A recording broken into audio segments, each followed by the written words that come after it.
Espíritos perturbados. Reunião pública. Você não precisa falar não, né? É possível conhecê-los de perto. Surgem quase sempre na categoria de loucos e desmemoriados entre a negação e a revolta. São criaturas desencarnadas, espíritos que perderam o corpo físico e porque se detiveram deliberadamente na ignorância ou na crueldade, não encontram agora senão as próprias recordações para viver e conviver. Encerram-se na avareza e prosseguem na clausura da sovinice. Abandonavam-se à viciação e transformam-se em vampiros, à procura de quem lhes aceite as sugestões infelizes. Abraçavam a delinquência e sofrem o látego do remorso nos recessos da própria alma. Confiavam-se à preguiça e carregam a dor do arrependimento. Zombavam das horas e não sabem o que fazer para que as horas não zombem deles. São tantas as aflições que descobrem nas paisagens atormentadas da mente iludida, que são eles, homens e mulheres que encarneceram da vida, os verdadeiros autores de todas as concepções de inferno, além da morte, que hão aparecido no mundo, desde a aurora da razão no campo da humanidade. Antigamente, a abordagem de semelhantes companheiros era obscura e quase que impraticável. Hoje, porém, com a mediunidade esclarecida, é fácil aliviá-los e socorrê-los. Podes, assim, vê-lo e ouvi-los. Nos círculos mediânicos, registrando-lhes as narrativas inquietantes e as palavras amargosas. No entanto, ajuda-os com respeito e carinho, como quem socorre amigos extraviados. Não te gabes, porém, de doutriná-los e corrigi-los, porque a divina bondade nos permite atendê-los, buscando com isso corrigir-nos e doutrinar-nos na terra e além da terra, a fim de que saibamos evitar todo erro enquanto desfrutamos o favor do bom tempo.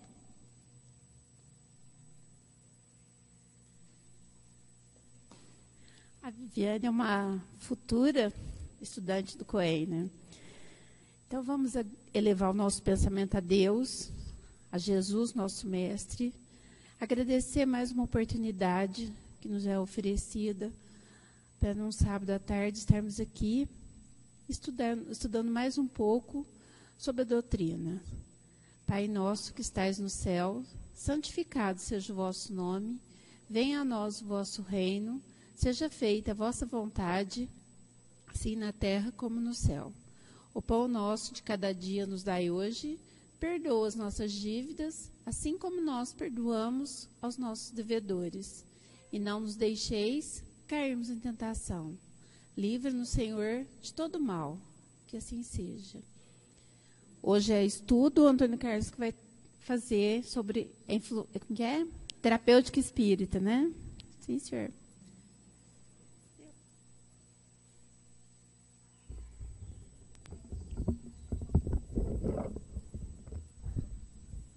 Boa tarde a todos. Então, nós estamos nos aproximando do final desta etapa de aprendizado, de harmonização, né? De confraternização, de amizade e até de trabalho, né? Porque vocês já estão numa etapa do próprio COEM que já é um trabalho e já estão capacitados para exercer atividades na casa espírita, aqui na nossa casa, por exemplo, no passe, na irradiação. Muitos já participam, né, da irradiação, né? Agora vai se formar vai dar continuidade ao grupo de pronto-socorro, que já é esse que vocês estão frequentando. Na segunda etapa do COEM já é o pronto-socorro, né? São nomenclaturas que nós usamos aqui na casa para diferenciar mais assim etapas, né? Etapas de trabalho. Isso não quer dizer outra coisa além disso. Porque nós temos grupos de irradiação, grupos de pronto-socorro, grupos de socorro e grupos de desobsessão. Então, cada um tem um tipo de trabalho. Cada grupo desses é um tipo de tratamento que é feito, né? E vejam bem, outro dia eu comentei isso, porque o encerramento da primeira etapa é quase igual ao encerramento da segunda etapa. Nós fizemos no COEM, que está se iniciando na terça-feira, nós sempre comentamos isso, né? Que a doutrina espírita começou com o fenômeno das mesas girantes. A partir desse fenômeno, Kardec foi convidado a examinar esses fenômenos e, com aquela postura de observador, cientista, que ele tinha e tem ainda, né? Ele descobriu uma filosofia, né? E ele era a pessoa indicada, porque as mesas girantes já existiam no mundo inteiro, até no Brasil. Né?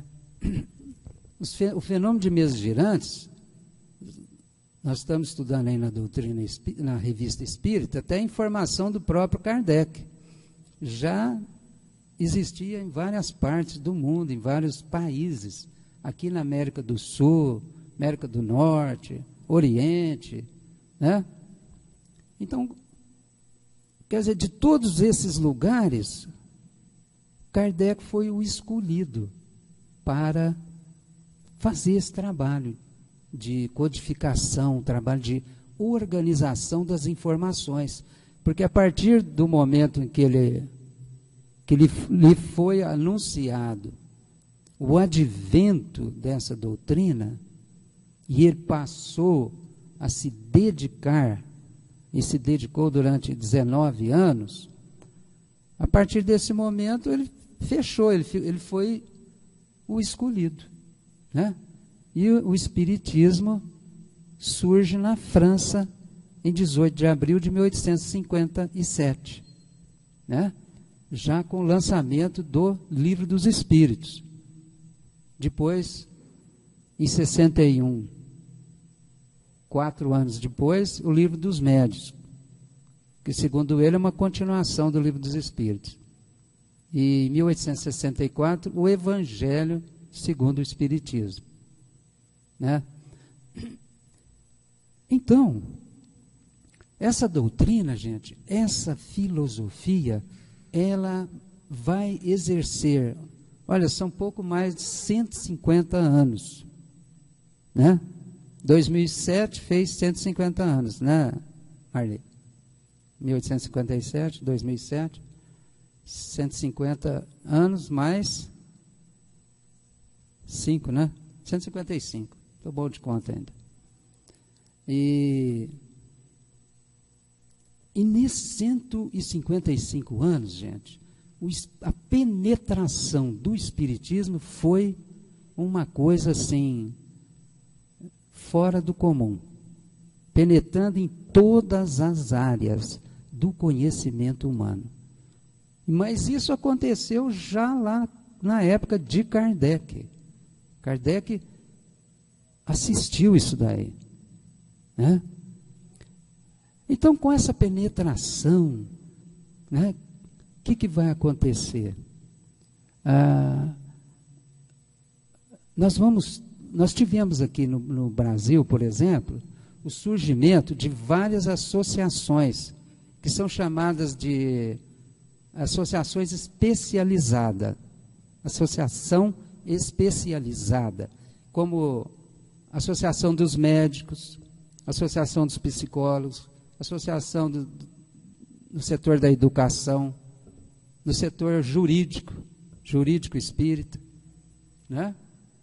Então nós tivemos várias associações, quer dizer, pessoal da categoria daquela área se reunindo para, a partir do conhecimento espírita, aplicar nas suas áreas. Nas suas áreas.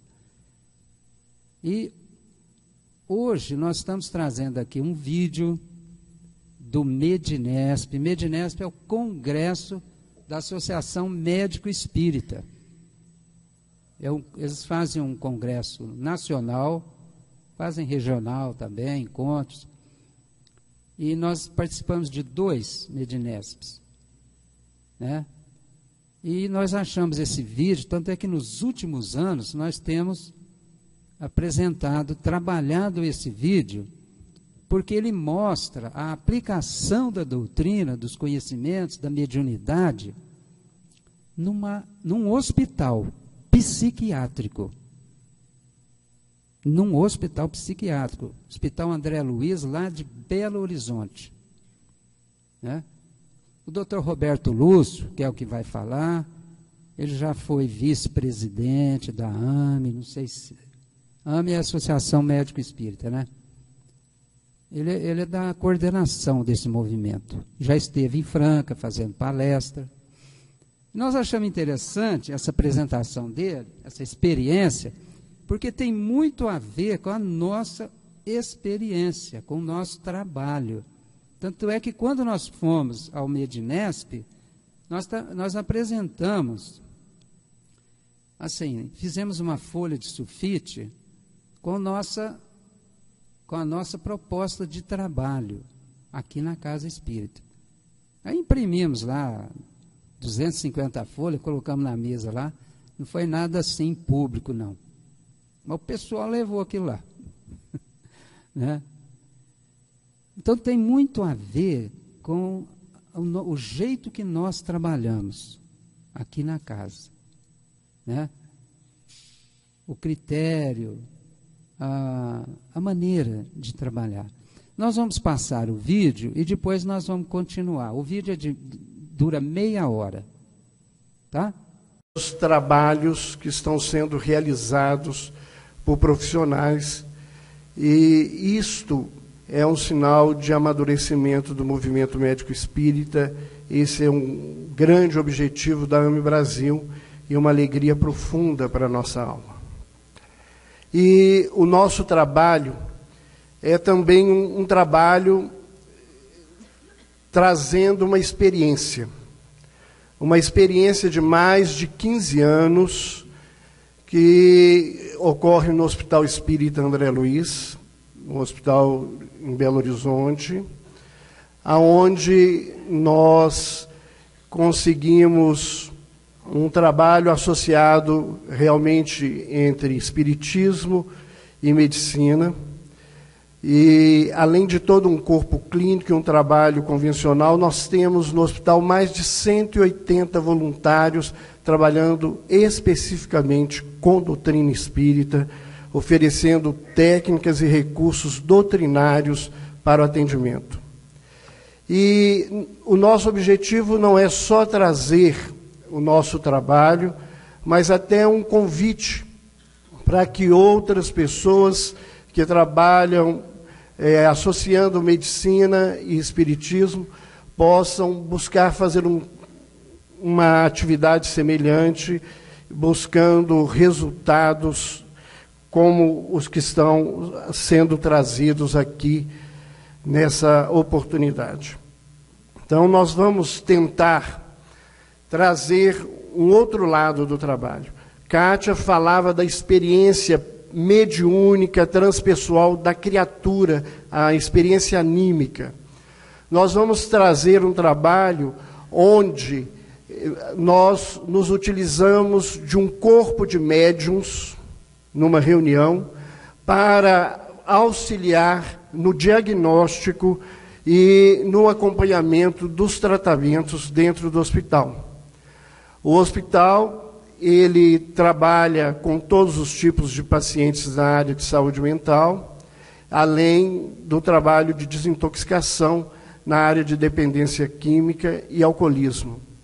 E nós recebemos muitos pacientes desafios, não só da nossa região, mas do Brasil inteiro. Nós sempre recebemos pacientes que são indicados para estarem sendo tratados ali, que muitas vezes já receberam assistência psiquiátrica de grandes profissionais, assistência psicológica sem nenhum resultado. E mesmo no nosso trabalho convencional, sem um resultado específico. E são muitos desses pacientes que são encaminhados para a atividade que nós vamos estar comentando. Eu vou passar mais rapidamente falando sobre a técnica, para que posteriormente nós possamos aproveitar os casos clínicos que nós trouxemos aqui. Então, por que aconteceu esse trabalho? Pela necessidade de esclarecimento dos casos clínicos, sem resposta adequada, por indicação, esses casos só vão para a reunião quando a equipe interdisciplinar pede para que ocorra o atendimento. Há uma integração total do trabalho da equipe. O Departamento de Assistência Espiritual, ele está vinculado diretamente ao diretor médico e ele tem todo um vínculo com o trabalho assistencial. Então, todos os pacientes que são encaminhados especificamente para esse tratamento é por indicação da equipe, por pedido da família. E as informações, elas não são... O objetivo não é levar uma informação mediúnica ao paciente ou ao seu familiar. O objetivo é oferecer informações à equipe médica para que essa equipe médica possa melhorar ou direcionar o seu tratamento no sentido mais adequado. O grande desafio dessa reunião mediúnica é a montagem da equipe, porque nós precisamos de um grupo afinizado e precisamos de médiuns que estejam treinados para esse tipo de atividade. Embora seja uma reunião mediúnica, ela tem um caráter e uma estrutura um pouco diferente. As informações, elas são através da vidência, da audiência, da intuição e da psicografia. No nosso trabalho não há incorporação ou a psicofonia. O trabalho é todo feito com esse objetivo. Então há uma necessidade, uma afinidade, uma assiduidade do grupo. É um grupo que tem um esforço muito grande. Para vocês imaginarem, com essa vida aí, a reunião acontece às terças-feiras, às 14 horas. Um horário meio complicado para que se possa reunir toda uma equipe dentro do hospital para estar realizando essa tarefa. E é exigido do grupo um completo sigilo das informações que são recebidas. Isso é muito fácil porque a maioria dos membros do grupo, a única coisa que sabem é o nome do paciente. Eles não têm nenhum tipo de informação sobre por que o paciente está ali, por que ele foi indicado, nem a história dele. Mas o que houve é pedido um sigilo absoluto sobre essa situação. Então, a equipe é composta de médiuns, que são videntes, audientes, intuitivos, psicógrafos, tem um dirigente, os médiuns de sustentação que trabalham com o passe, os nossos escribas que anotam as orientações que são trazidas, e nós temos um auxiliar do departamento espiritual que encaminha os pacientes e cuidam deles na outra sala durante a reunião da nossa atividade. As etapas da reunião são as seguintes: nós temos primeiro uma leitura evangélica preparatória, a face e a prece, e a partir daí então entra um paciente ele vai receber o passe, vai tomar água frutificada, é feita uma prece com ele. Ele vai, então, depois que ele sai, a equipe, né, os médiuns vão relatar as percepções mediúnicas que vão ser anotadas.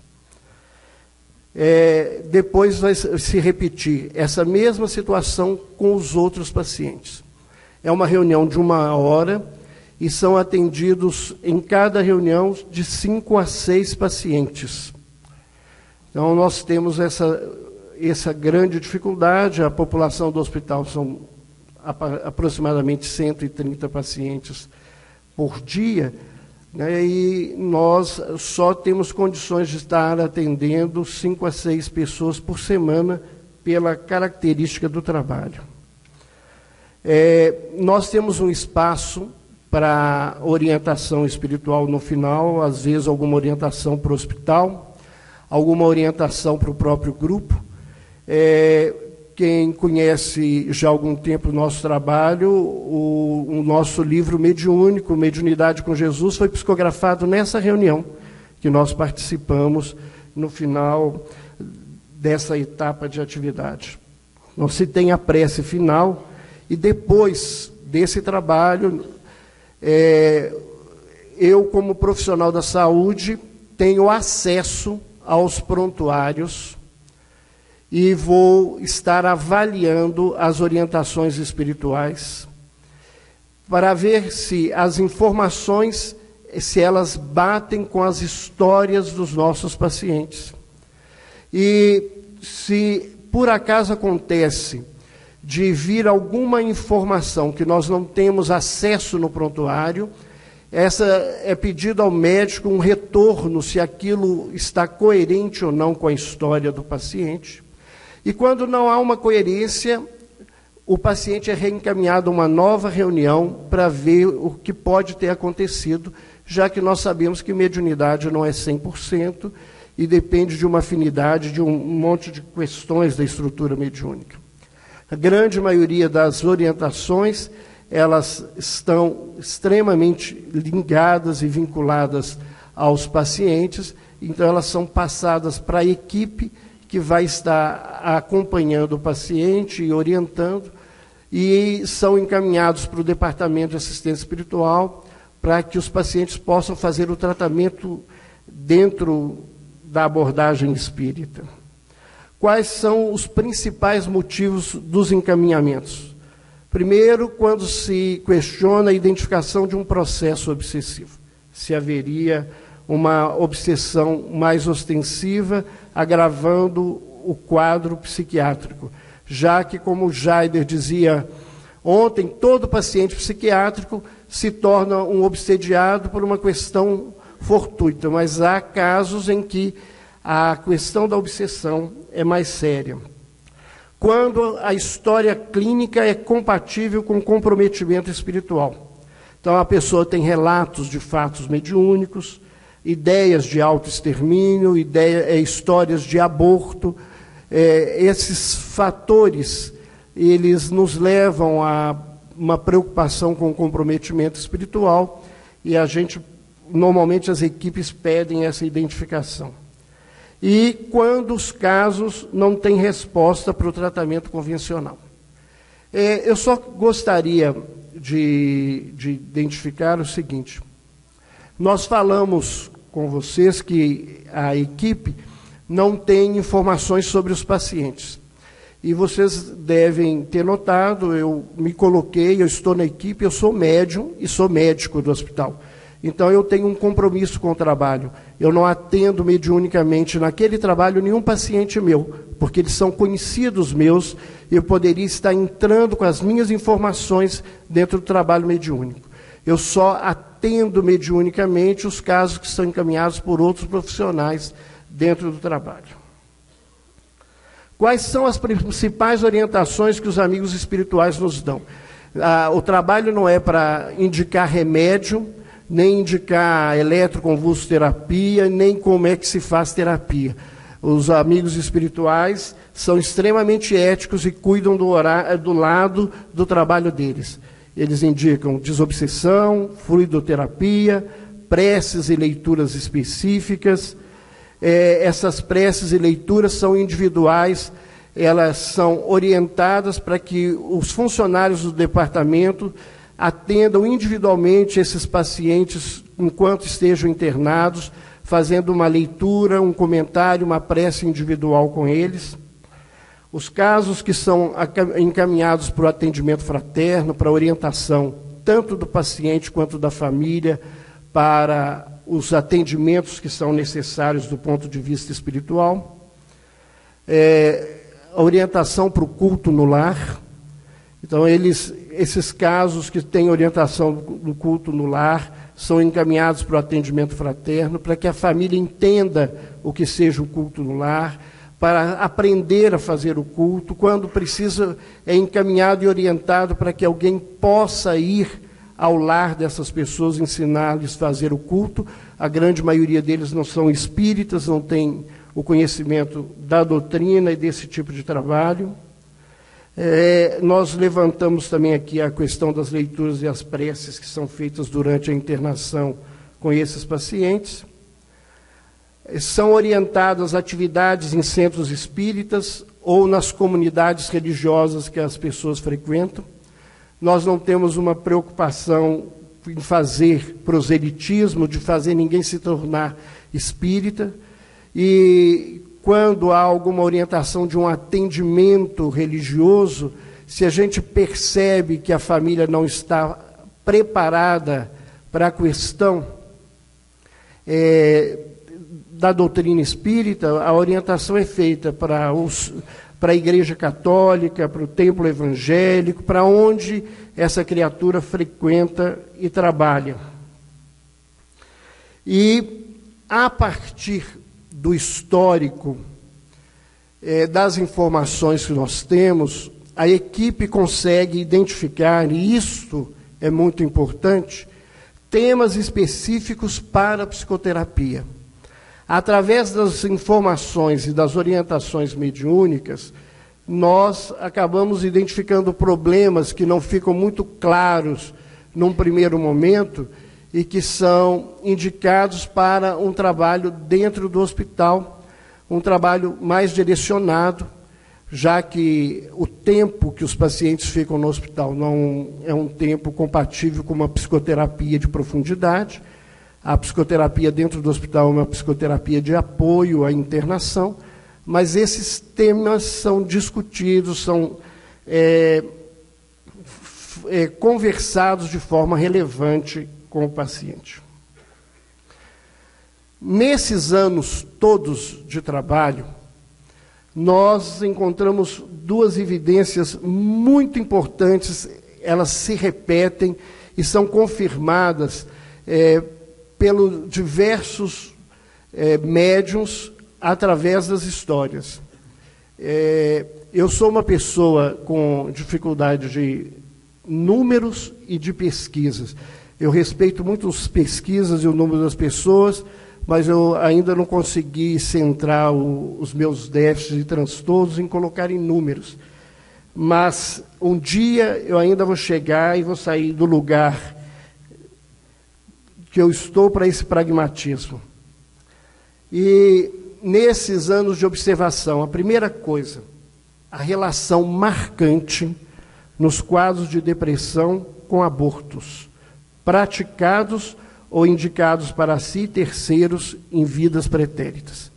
Mais de 90% dos pacientes encaminhados com diagnóstico de depressão, eles têm histórias na vida passada e muitos deles repetem nesta vida a mesma prática. Ou abortaram, ou eram aborteiros, né, faziam abortos, ou obrigavam as esposas, as amantes a fazerem abortos. São relações profundas que se repetem dentro desse diagnóstico. O segundo diagnóstico, mostrando quanto que esses quadros têm esse componente genético, essa marca que a criatura coloca no seu DNA como um karma no processo de reavaliação. é que a grande maioria dos pacientes que tem nessa vida história de abuso de álcool e drogas, viveram a mesma experiência em diversas encarnações. Eles já são alcoólatras e dependentes químicos e trazem essa marca como um desafio de transformação. Vamos lá para os nossos casos clínicos. E nós escolhemos 4 casos. O último caso foi um pedido da equipe, eu vou explicar depois. Nós fomos apresentar isso para a equipe que trabalha conosco, alguns deles estão aqui conosco hoje, mas muitos não poderiam estar. Nós fomos mostrar esse trabalho à diretoria do hospital e para eles, e o último foi um pedido deles.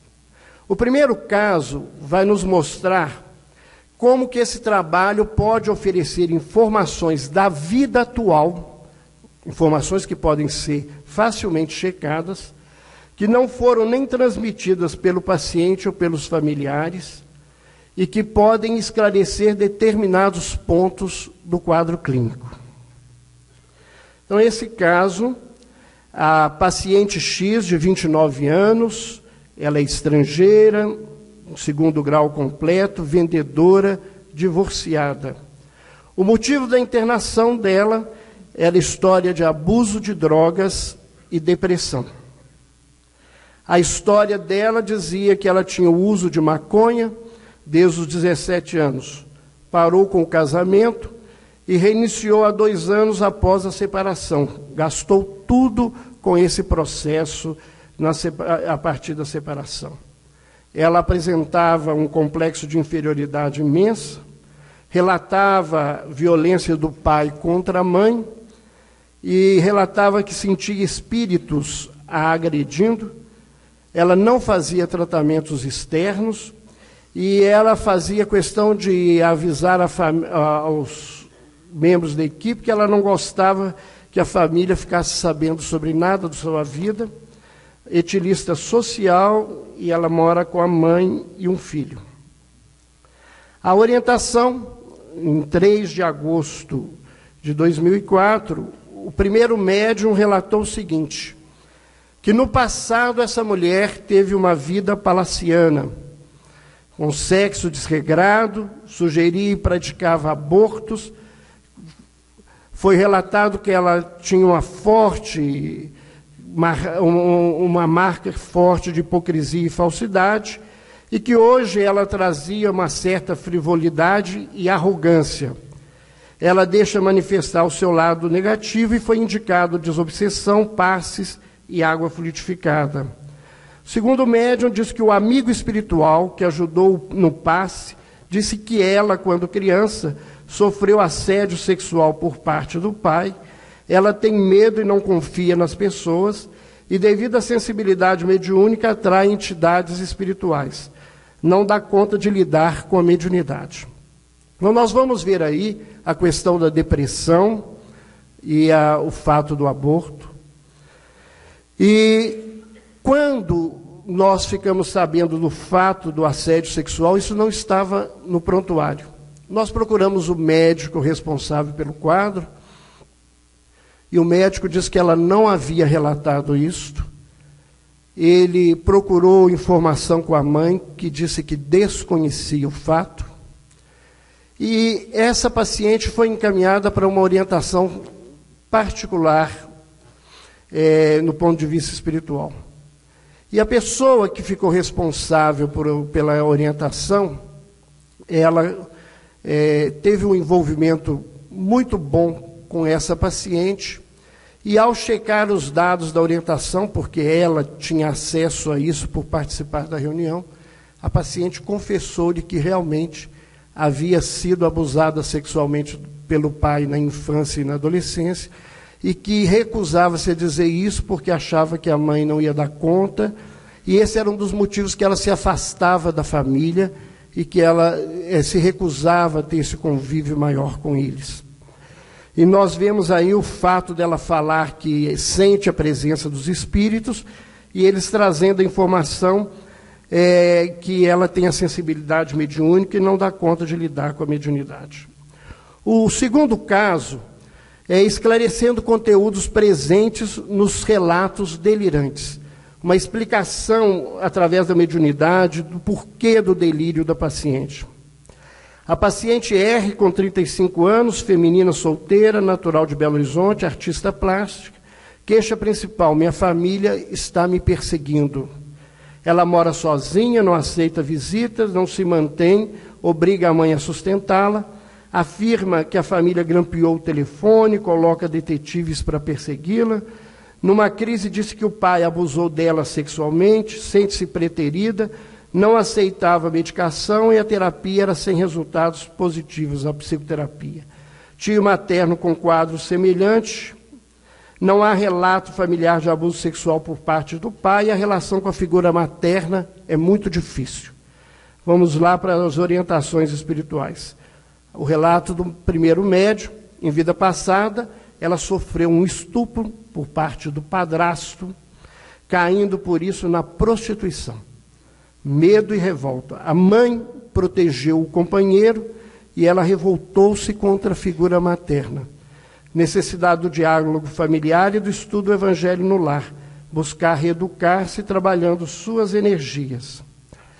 A outra médium diz que uma entidade diz que ela traz uma ansiedade do trauma de vida passada e a agressividade é seu mecanismo de defesa.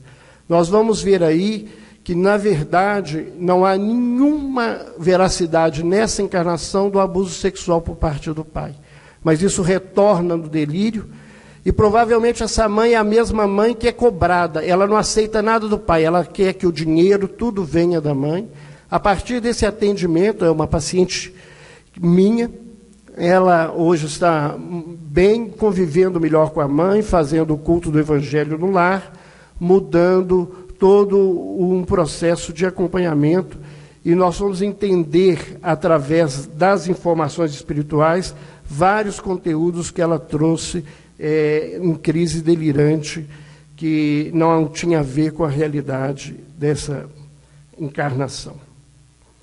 O terceiro caso clínico é esclarecendo o próprio quadro clínico e o comportamento do paciente na vida atual. Por que que ele está assim?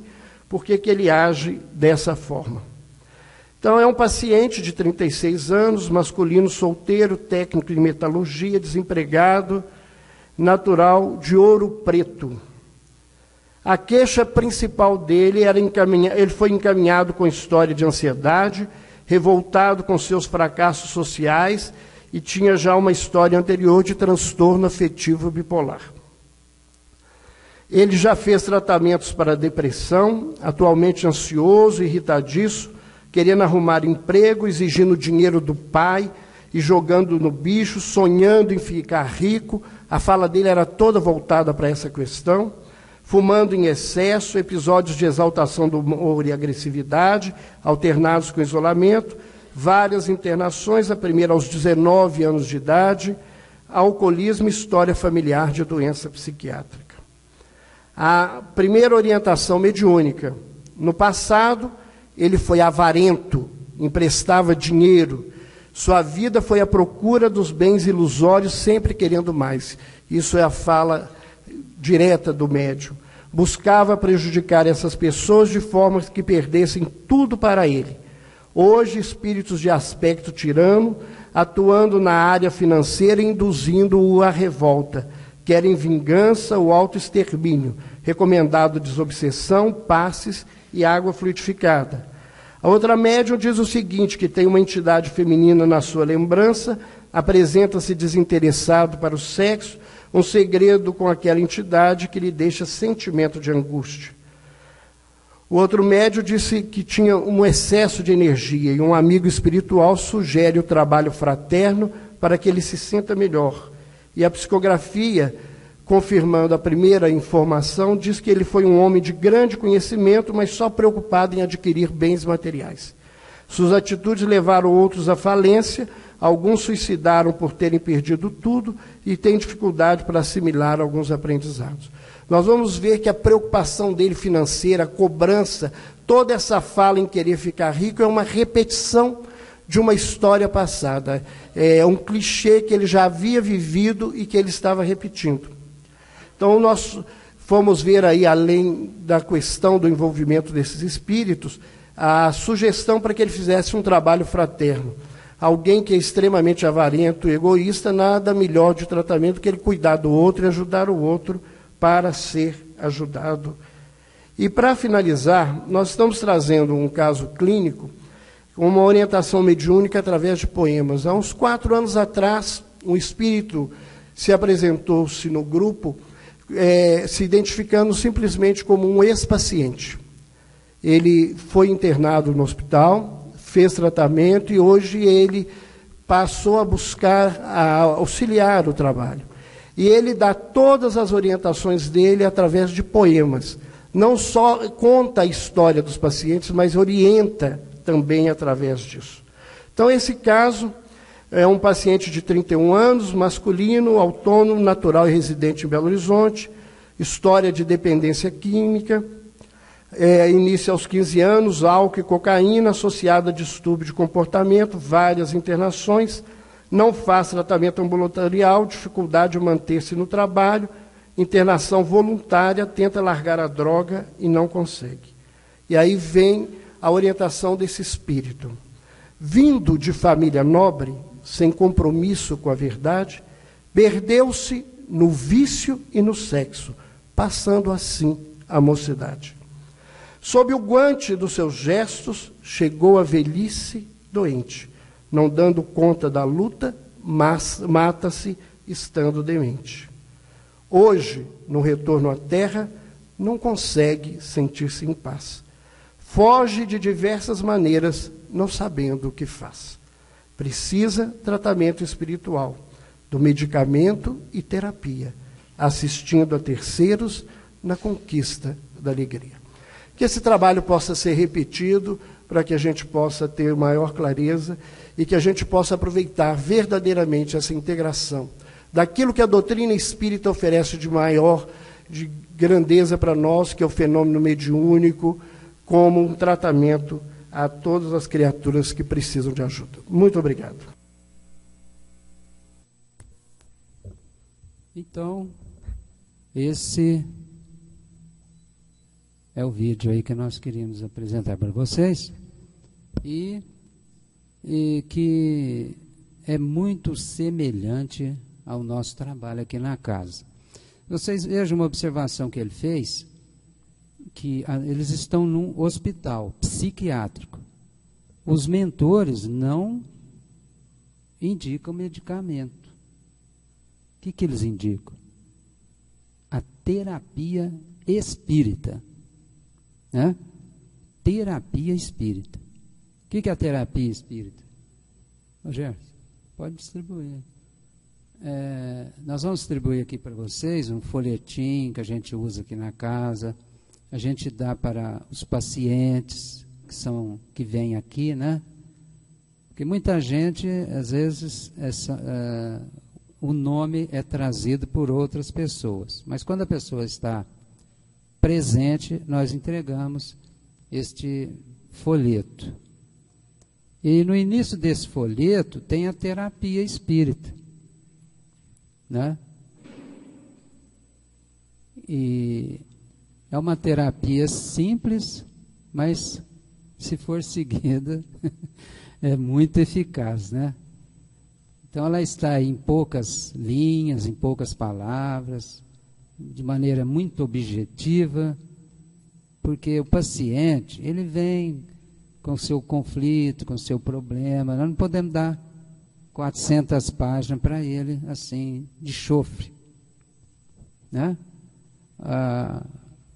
Os conteúdos mais aprofundados, ele vai encontrar nos livros, que são muitos, né? Mas então, eles indicam a terapia espírita, né? Nós temos aqui a nossa triagem. Nossa triagem, a gente, todos os pacientes novos e todos aqueles que voltam de um tratamento, eles passam pela triagem, são revistos na triagem. Então, primeiramente, a gente vê os novos, Então vai falando, né? O nome, a idade e o motivo. E é por intuição também. É igual no caso deles lá. Eles vão captar o que os mentores vão indicar. O que eles vão indicar? Irradiação, socorro, pronto-socorro, desobsessão, passe magnético, né? Atendimento fraterno. Teve um caso ali que ele foi indicado apenas o atendimento fraterno, né? Que nunca fica também só no atendimento fraterno, né? O caso, muitas das vezes, passa por outros tratamentos mediúnicos, né? A irradiação, ela é de vibração, é um passe à distância, nos grupos de radiação. É aquelas 5 fichas que vocês fazem no início da reunião de vocês. O pronto-socorro é como é feito.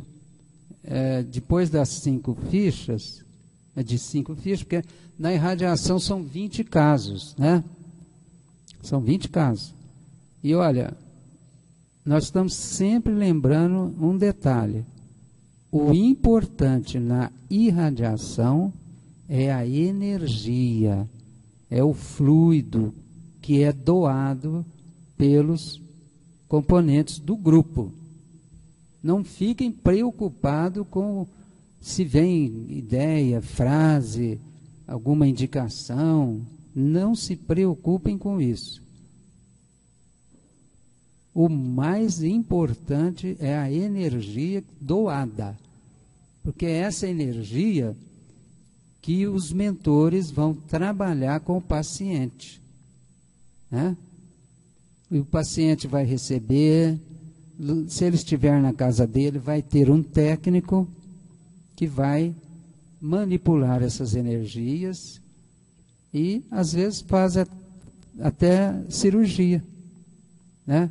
Se ele não estiver na casa dele, a energia vai encontrá-lo aonde ele estiver.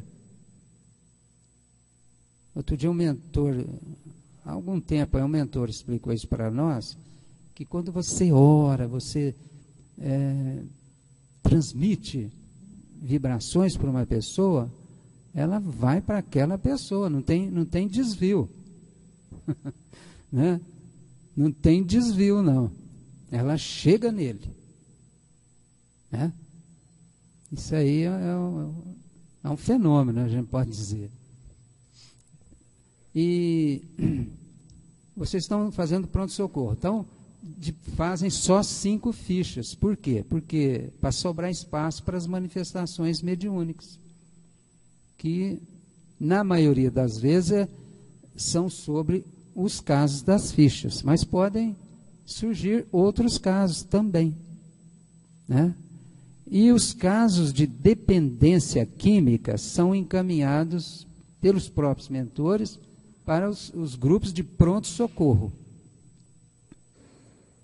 Então, vocês vão ver muito aí nos grupos de pronto-socorro. No COEM não vê porque as fichas são tiradas de grupos de radiação. Mas agora que vai terminar, que vocês vão seguir com o grupo de pronto-socorro, aí já vão receber muitas fichas de dependentes químicos. Certo? Pode ter outras também, problemas emocionais, né? Então, tudo depende da análise, da avaliação que os mentores vão fazer, né? Eles fazem aí durante o tratamento. No momento da triagem é só para passar, né?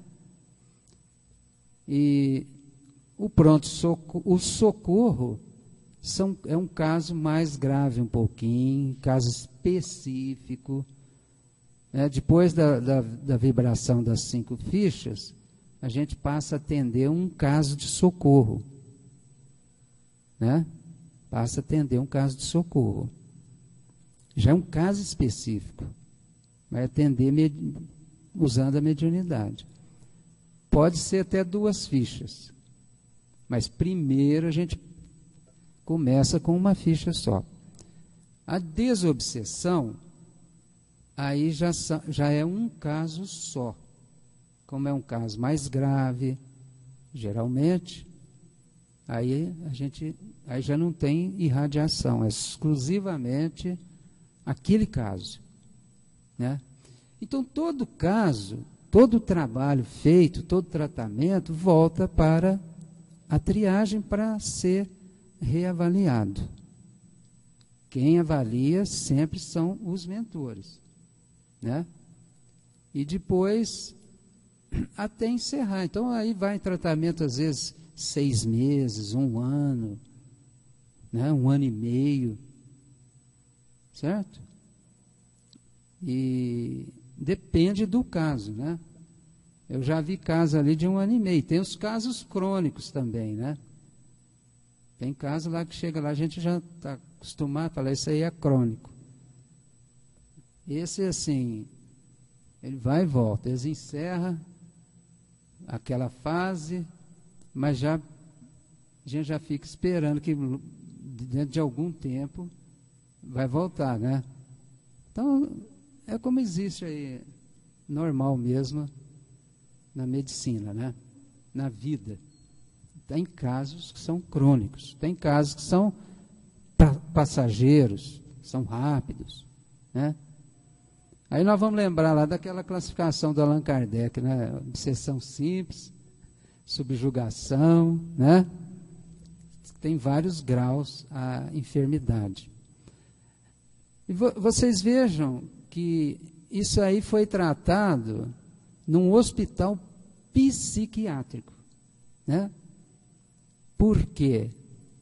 Porque nós não vamos tratar na casa espírita, gente, exclusivamente de corpos. Nós estamos tratando de um ser imortal, o espírito, né?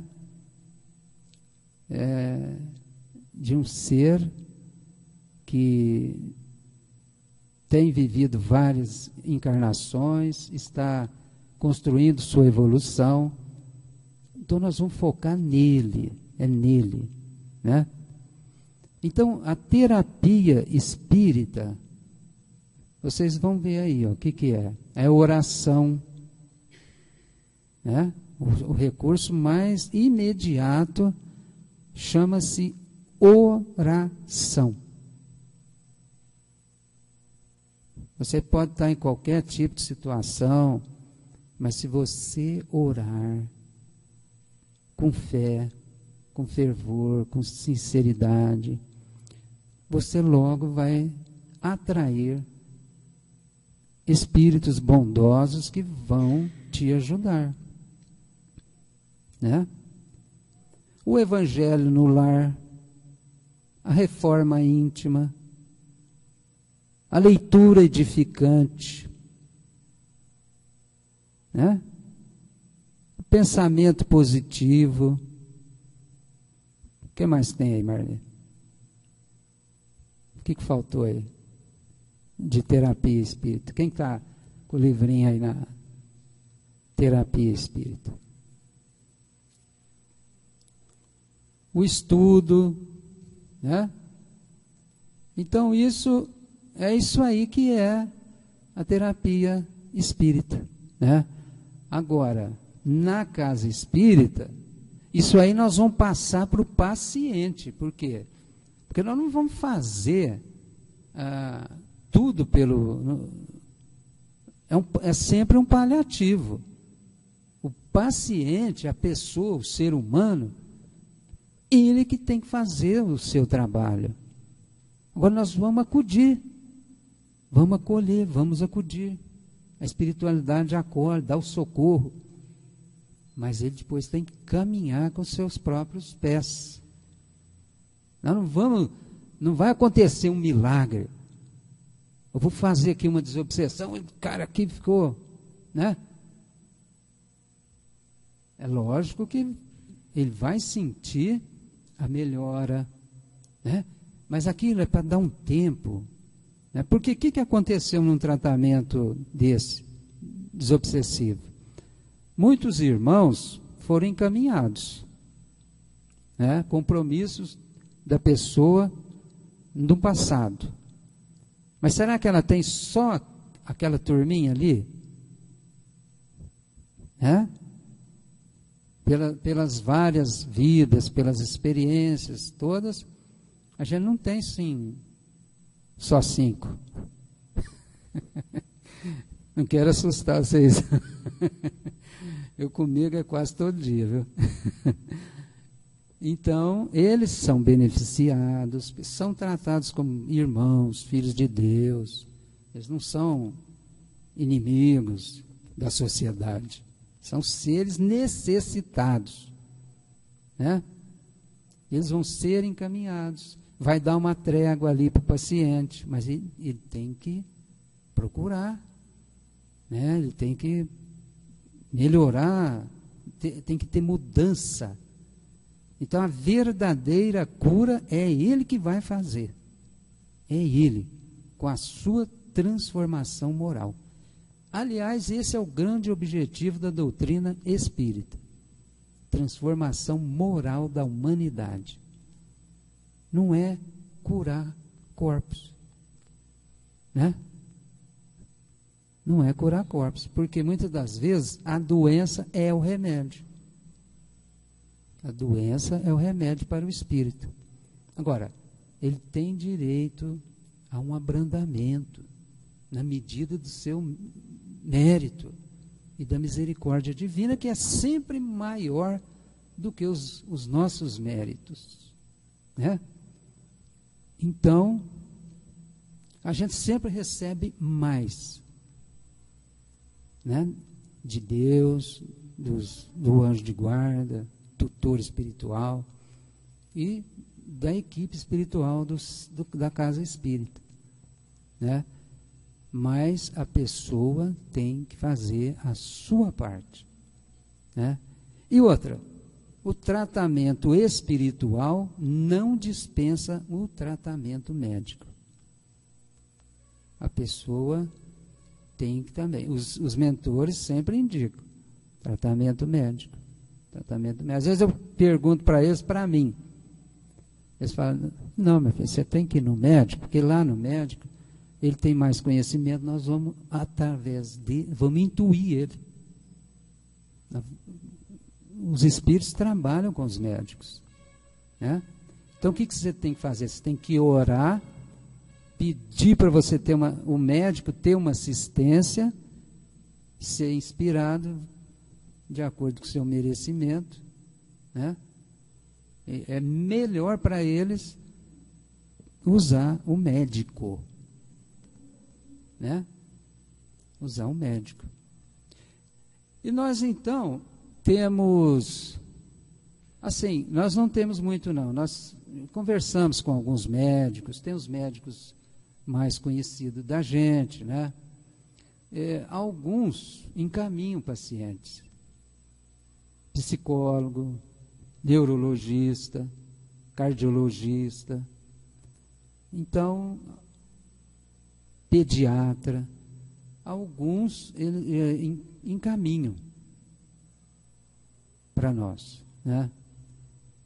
Mas não existe assim um acompanhamento, eles não pedem informações dos tratamentos, isso eles não fazem, não é conjugado, como no caso lá de Belo Horizonte, é conjugado, né? Embora eles não interfiram nas medicações, na indicação medicamentosa, né? Mas aproveitam algumas informações, como nós vimos ali, que serviu até de tema para uma psicoterapia, né? Os trabalhos lá. Agora, os tipos assim, as causas, tudo é a mesma coisa. Aqueles exemplos que ele deu, né, de passado, de vidas passadas, porque na desobsessão, no tratamento mediúnico, acaba surgindo sobre o passado, né, da pessoa. E a gente, conforme o doutrinador vai ficando mais experiente, e doutrinador precisa de prática, né? É na prática que ele vai melhorar. Os estudos iniciais servem para dar um embasamento para ele, mas ele vai, assim, se aperfeiçoar na prática. Por isso que não precisam ter medo, não precisam ficar, assim, receosos, né? Na prática a gente vai melhorando cada vez mais, né? E nós podemos ali, conforme é o caso, eu vou dar 2 exemplos. Por exemplo, nós atendemos um caso de bipolar. Num caso, eu perguntei, e a pergunta, gente, às vezes pode ser para a própria pessoa, que o encarnado comunica, né?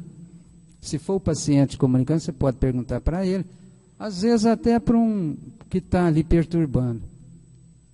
Bom, num desses casos, eu não me lembro, acho que não era paciente, não. Eu falei, por que ele é bipolar? Por quê?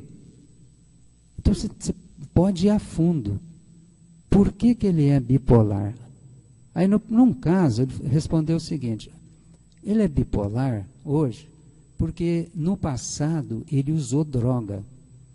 Então, ele ficava naquele período de euforia e, quando não usava droga, fica naquele período depressivo, né? Então, hoje, ele está com esse toque aí, com esse bipolar, né? A pessoa, às vezes, fica muito eufórica e, às vezes, depressiva, tá? Num outro caso, eu fiz a mesma pergunta. Falei, por que fulano é bipolar? Ele respondeu assim, porque esse já era os que estavam perturbando. Porque, na verdade, são cobradores, né? Às vezes, quem vem na frente, são contratados por eles para prejudicar aquele, mas sempre tem uma intenção atrás. Ele fica assim, porque quando a gente investe nele, perturba, ele fica de um jeito. Quando a gente se afasta, ele fica de outro. Então, vocês viram? E a medicina aqui vai catalogar, né? Ela está catalogando ali mais o sintoma que ela está vendo, não está vendo a causa, não está vendo a origem, não está vendo a questão das vidas passadas. Então, é onde o tratamento espiritual ajuda. E o ideal sempre é unir os dois. Unir os dois. Quantos casos a pessoa vai ao médico, né? Vai trata, o médico trata, insiste, dá remédio, faz isso, faz aquilo. No fim, o que o médico fala? Meu filho, você pode procurar aí um lado espiritual, porque aqui eu não estou dando conta, não. Né? Você já deve ter ouvido muito isso. E chega, como lá também chega, né? Muitos casos de que a medicina não encontrou solução. Né? Não encontrou solução. E aí o tratamento é a hora realmente do tratamento espiritual. Agora, o ideal é sempre aliar os dois. Sempre, sabe por quê? Porque sempre que nós estamos fragilizados, é a hora que os irmãozinhos podem aproveitar para até atuar em cima daquela enfermidade. Para piorar um pouquinho, para acentuar. Ou às vezes mesmo estar até provocando aquele sintoma. Tem casos que eles provocam quase que totalmente. Existe isso daí. Na maioria dos casos, eles aproveitam uma fragilidade. Eles já têm uma deficiência, então eles vão ali em cima, né? E às vezes aquela deficiência está ligada ao que aconteceu entre eles no passado, né? Nós já fizemos assim tratamento em pessoas que estão com determinado sintoma, determinado problema, e aí vem irmãos cobrando, atuando naquilo ali por uma questão de vingança, né, que está relacionada ao que o paciente hoje fez aquele que está cobrando no passado, né? Então nós nunca podemos ter assim uma postura unilateral. Às vezes vai iniciar uma reunião, a gente fala, vamos fazer reunião aqui para o Antônio Carlos. Hoje a reunião é para o Antônio Carlos. Aí muitos podem falar assim, mas vocês estão protegendo ele. E nós? Né? Vocês estão aqui. Aí nós temos que explicar que não, que através dele nós estamos chegando a vocês e vocês vão ser beneficiados aqui, né? Nesse momento. Então, na verdade, o trabalho é para todos, né? Bom, gente, nós entregamos esse folheto para vocês. Aí, num dado momento, aí nós desenvolvemos isso daí. Logicamente, depois que os trabalhos já estavam todos definidos, né? Nós sentimos a necessidade de, até inspirado até por um outro centro de Ribeirão Preto, que o nosso filho mora ainda em Ribeirão, e ele frequentou um centro lá que tem assim uma característica de hospital. Aí ele tinha um folheto, um livrinho assim, desse tipo. A hora que ele me mostrou aquilo ali, ele já sentiu, né? Nós precisamos fazer isso aqui. Só que eu ainda fiz mais simples, com outro enfoque, né? Enfoque de não dar coisa pesada para a pessoa ler, cansativa.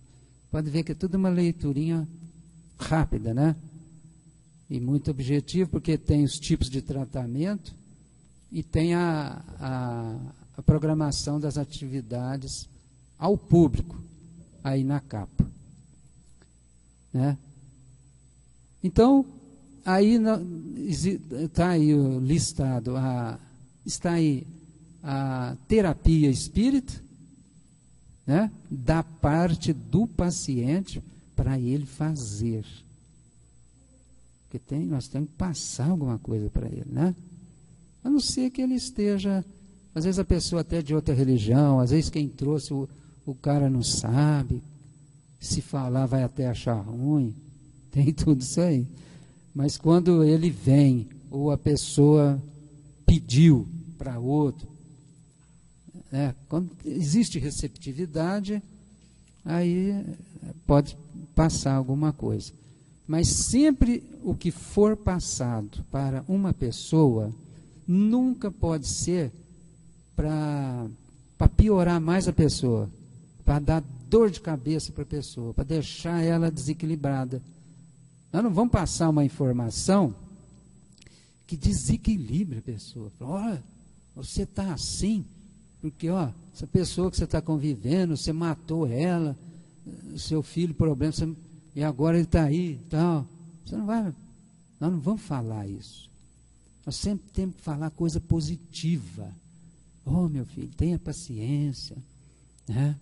Tenha paciência com seu filho, tenha paciência com sua esposa, tenha paciência com seu marido, né?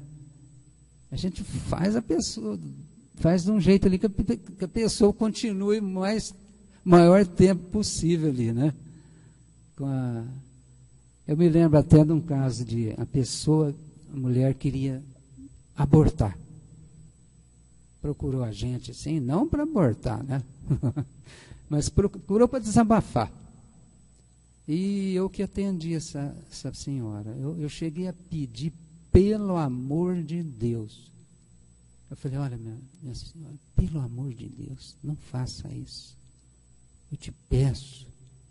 E ela realmente não pediu, o bebê nasceu e o espírito depois veio até agradecer. Foi um caso bonito.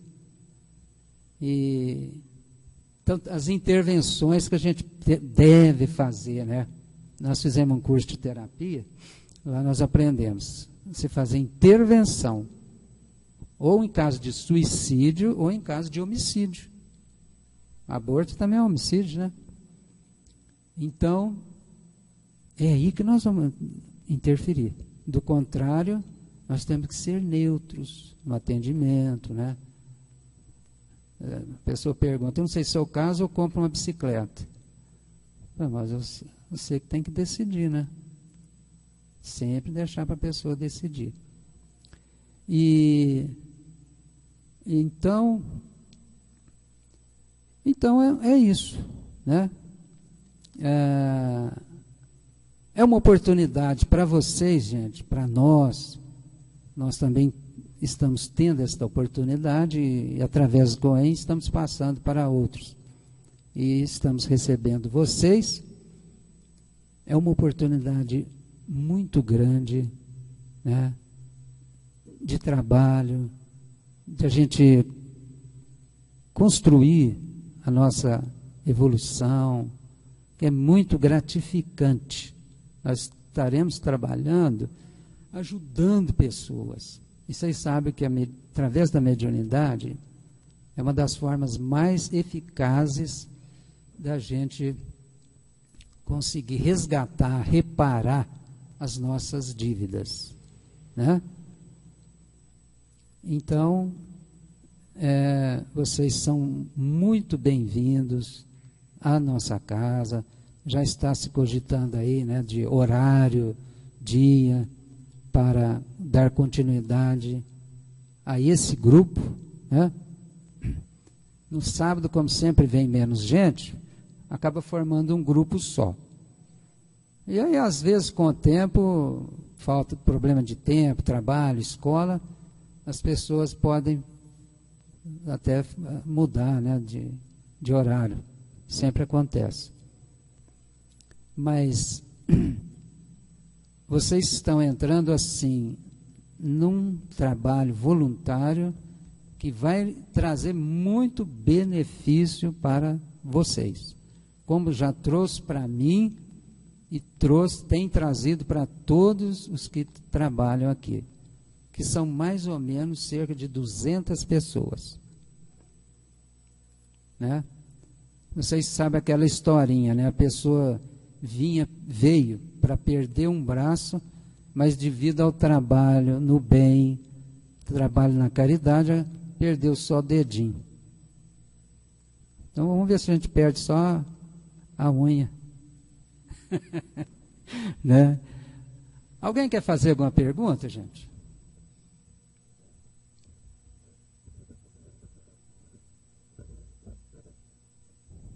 Está tudo muito entendido, né? Vocês já estão acostumados, né? Quando chega assim no final do COEM, já estão bem adaptados, né? E nós continuamos assim convidando vocês para participar, por exemplo, grupos de radiação. Nós precisamos, né? Tem vários horários, tem segunda das 7 às 8 da noite e das 8 às 9.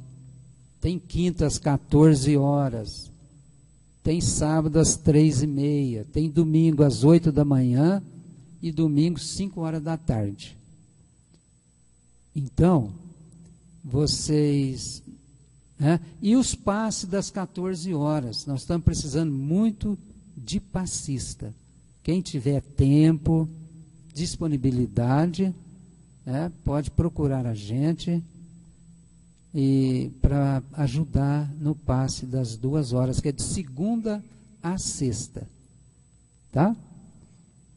Então, não havendo nenhuma pergunta, quem que vai encerrar? Marli? A tia também. Da minha parte é isso aí.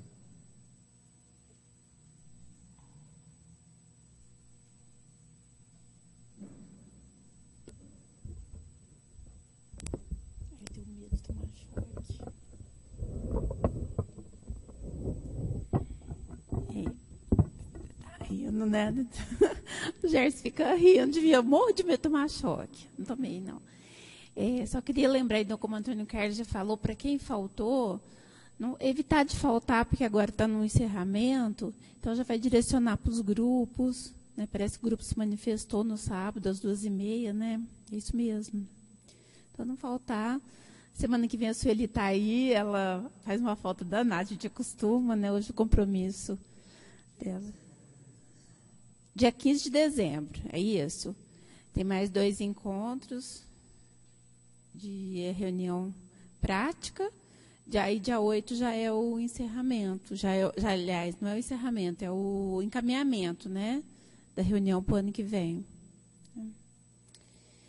Então tá, então vamos agradecer esse momento, esse sábado que a gente passou junto, que a gente aprendeu um pouquinho mais, né, sobre a terapêutica espírita. E tenho certeza que se todo mundo for acompanhar aí no livro, vai ver que um fundamental é lembrarmos de nós mesmos, né? Procurar estudar, fazer a nossa reforma íntima, com o nosso próximo, ali mais próximo, que é na nossa casa. Então, sempre lembrar de agradecer a essa oportunidade de conhecer esse trabalho para fazer a nossa reforma e para quando a gente voltar para a pátria espiritual, a gente voltar um pouquinho melhor do que quando a gente veio para cá.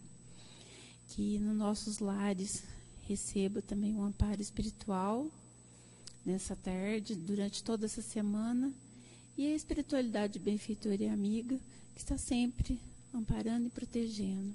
Muito obrigada. Assim seja.